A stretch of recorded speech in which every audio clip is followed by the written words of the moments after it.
Hi hello दोस्तों, कैसे हैं आप सब लोग। उम्मीद करता हूँ सब बढ़िया होंगे। दोस्तों मैं हूँ निखिल।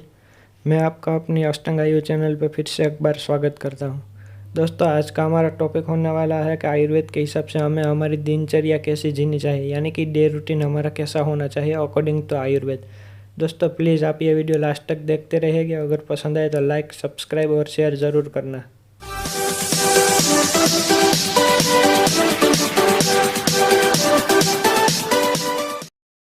दोस्तों आज के वीडियो में मैं आपको यह बताने वाला हूँ कि जैसे पुराने ज़माने में लोग धर्म और रिचुअल्स को जैसे फॉलो करते थे, उसी तरह वो दिनचर्या यानी कि डे रूटीन को भी फॉलो करते थे।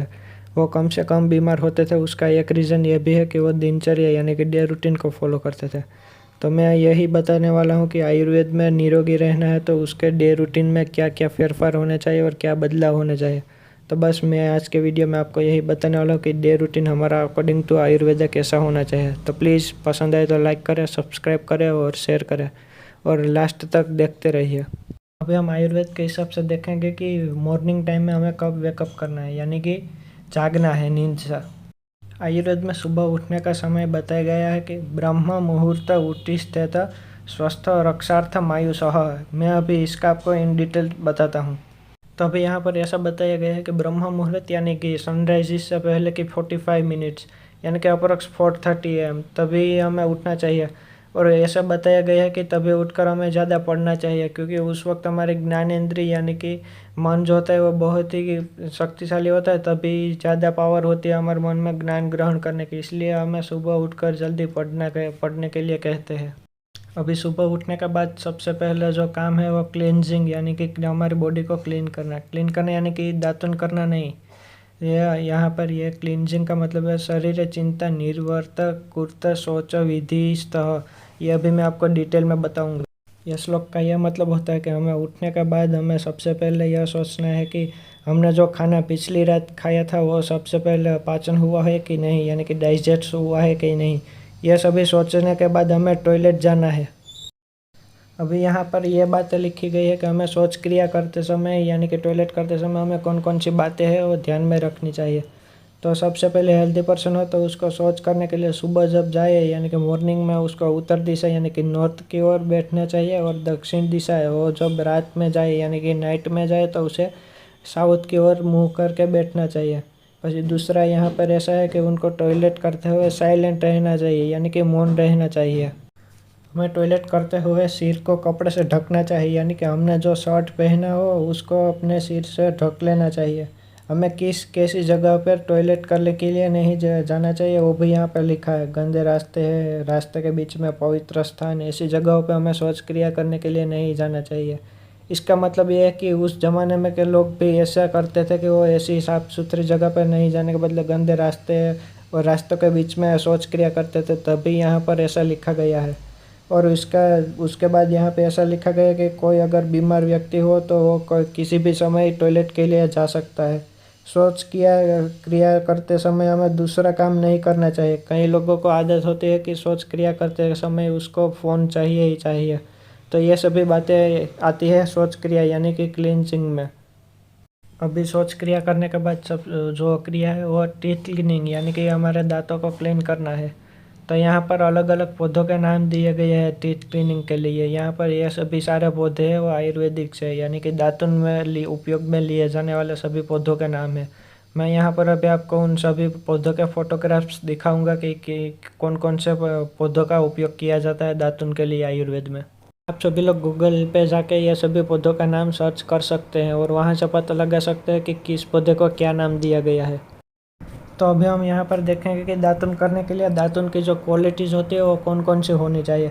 तो दातुन करने से पहले दातुन वो जो है 12 इंच लंबा होना चाहिए, स्ट्रेट होना चाहिए, बीच में कोई उभर नहीं होना चाहिए, और दातुन का स्वाद जो है वो तीखा, कड़वा और तुरा होना चाहिए। तो ये सभी क्वालिटीज़ है वो दातुन की है। तो दातुन हमें ऐसा ही पसंद करना चाहिए जिसका स्वाद तीखा, कड़वा और तुरा हो। तो अभी हम बात करेंगे कि हमें दातुन कब और किस तरीके से करना चाहिए। दातुन हमें सुबह उठकर और खाना खाने के बाद करना चाहिए। हमें दातुन जो है हर वक्त खाना खाने के बाद करना चाहिए। दातुन करने के बाद उस दातुन को 2 स्लाइस में बांट कर उसको एक स्लाइस से जीभ कर घिसना चाहिए ताकि जीभ भी हमारी साफ़ हो जाए। तो इसी तरह हमें रोज़ खाना खाने के बाद दातुन करना चाहिए और सुबह उठकर भी हमें दातुन करना चाहिए। तो अभी मैं आपको बताने वाला हूँ जीभ घिसने के फ़ायदे। तो जीभ घिसने से हमारी जीभ के जो डर्ट यानी कि बैड चीज़ें होती है, गंदी चीज़ें, वो निकलती है और बैड टेस्ट आता है वो भी निकल जाता है, जिसकी वजह से हम जो चीज़ खाते हैं उसका वही अच्छा स्वाद आता है। और जीभ घिसने से मुंह में से जो बैड स्मेल आती है, वो दुर्गंध आती है, वो भी निकल जाती है। तो ये सभी है जीभ घिसने के फ़ायदे। तो अभी तक तो हमने बात की है कि दातुन किन किन लोगों को और कब कब करना है। अभी हम बात करेंगे कि दातुन किन लोगों को नहीं करना है। जो लोग इंडाइजेशन, वोमिटिंग, कफ, फीवर और अपचा जैसे और हृदय रोग ऐसे हार्ट डिसीज है, वो लोग दातुन नहीं कर सकते, ऐसा आयुर्वेद में लिखा गया है। अभी मैं आपको बताने वाला हूँ अंजन के बारे में, यानी कि कोलेरियम। ये सभी लोग आपने देखा हो कि कई लोग अपनी आँखों में अच्छा दिखने के लिए काले रंग का जो अंजन करते हैं उसको ही अंजन कहते हैं। वो क्यों करते हैं, किस लिए वो करते हैं और किस वजह से करते हैं, वो आज मैं आपको इस वीडियो में बताऊंगा। आयुर्वेद में अंजन है वो रोज़ करने के लिए कहा गया है। अंजन में जो उपयोग लिया जाता है काले रंग का एक पदार्थ होता है जिसको संवीर्य अंजन कहते हैं। यह पदार्थ अंजन में उपयोग लिया जाता है। हमें अंजन इसलिए करना चाहिए क्योंकि हमारी आँख जो होती है वो क्लीन होती है और सुंदर दिखते हैं। आँखों के सभी कलर्स दिखाई देते हैं, आँखों के बाल स्मूथ हो जाते हैं। हमें अंजन जो है हर वीक में करना चाहिए, ऐसा आयुर्वेद में लिखा गया है। अंजन में इसलिए करना चाहिए क्योंकि आँख जो होती है वो अग्नि महाभूत से बनी हुई है। अग्नि महाभूत जो है वो पंच महाभूत में से एक है। और अंजन जो है कफ है, यानी कि कफ से बना हुआ है, उसकी प्रकृति कफ है। जो कफ है वो अग्नि के सामने समन करते हैं, इसलिए हमें हर वीक में एक बार अंजन करना चाहिए, ऐसा आयुर्वेद में लिखा गया है। अंजन के बाद जो जो आयुर्वेद में करना है वो भी मैं आपको बताता हूँ। अंजन के बाद हमें नस्य यानी कि नाक में तेल डाला जाता है, वो तेल का नाम है अणुतेल। और उसके बाद को हमें कुल्ले करने चाहिए, यानी कि माउथ गार्गल्स। उसके बाद हमें धूम्रपान करना चाहिए। यहाँ पे धूम्रपान का मतलब ये नहीं है कि बीड़ी सिगरेट पीना है, इसमें आयुर्वेद जड़ी बूटी होती है, उससे हमें धूम्रपान करना चाहिए। उसके बाद आता है पान खाना, यानी कि पान चूइंग। ये तम्बाकू वाला पान नहीं है, ऐसे आयुर्वेद में इसमें आयुर्वेदिक जड़ी बूटी मिलाई जाती है, उससे पान बनाया जाता है। ये सारी बातें हमें आयुर्वेद में बताई गई है अंजन विधि के बाद करने की। तो अभी हम देखेंगे अभ्यंग के बारे में। अभ्यंग यानी कि ऑयल मसाज। तो इसमें मैं बताने वाला हूँ कि किन किन लोगों को अभ्यंग करना चाहिए और किस तरीके से करना चाहिए। तभी मैं आपको बताने वाला हूँ अभ्यंग के बेनिफिट्स क्या है और फ़ायदे क्या है। अभ्यंग करने से हमें ओल्ड एज में थक नहीं लगता, चलने डुलने में कोई तकलीफ़ नहीं होती और जॉइंट्स में जो पेन रहता है उसमें भी ये राहत देता है।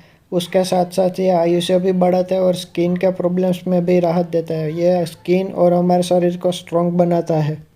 तो अभी मैं आपको बताने वाला हूँ कि किन किन लोगों को ये अभ्यंग थेरेपी है वो नहीं लेनी चाहिए। जो लोग कफ डिसऑर्डर है, यानी कि कफ के रोग है, उसको नहीं लेनी चाहिए।